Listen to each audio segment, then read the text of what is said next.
Hold da op. Jeg har aldrig set så smukt et hus i hele mit liv. 450 kvadratmeter, det er jo for stort. Forskellen på at bo sammen og ikke bo sammen, det er, at man kan mærke hinanden, man kan se hinanden, man kan høre hinanden. Ja, eller også så bliver man lille menneske af at bo småt.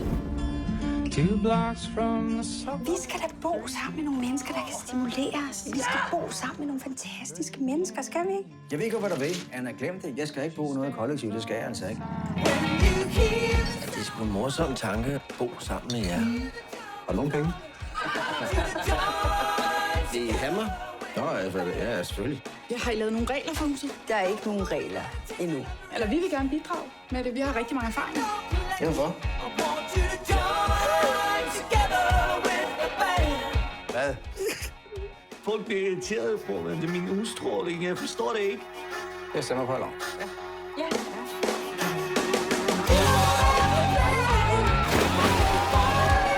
En opvaskemaskine. Hvorfor skal maskinerne komme over til mig? Et kollektiv. Og vi skal kunne rumme alle sider af hinandens liv, er det ikke?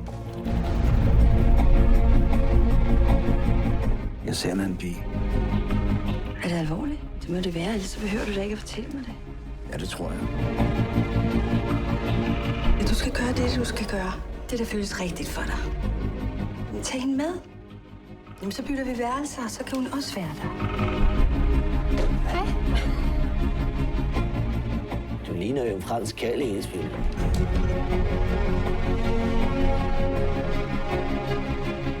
Erik, jeg har været sammen i 15 år, så jeg forstår godt, hun går i stykker. Jeg sidder i et hul i mit eget hus og forsøger at arbejde, men jeg skal forholde mig til nogle kvindeproblemer hele tiden.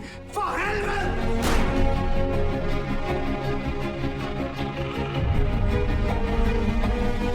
Nå, det første er resten af livet, tror jeg. I skal ikke bestemme, hvordan jeg skal leve mit liv. Det skal jeg ikke. Det er mit hus. Ja, men du har... Det er mit hus! Du har givet det her hus til fællesskabet, Erik. Mor, jeg tror godt, du kan klare det.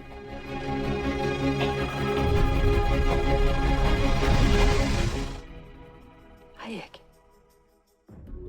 Hej, Anna. Så er det så langt.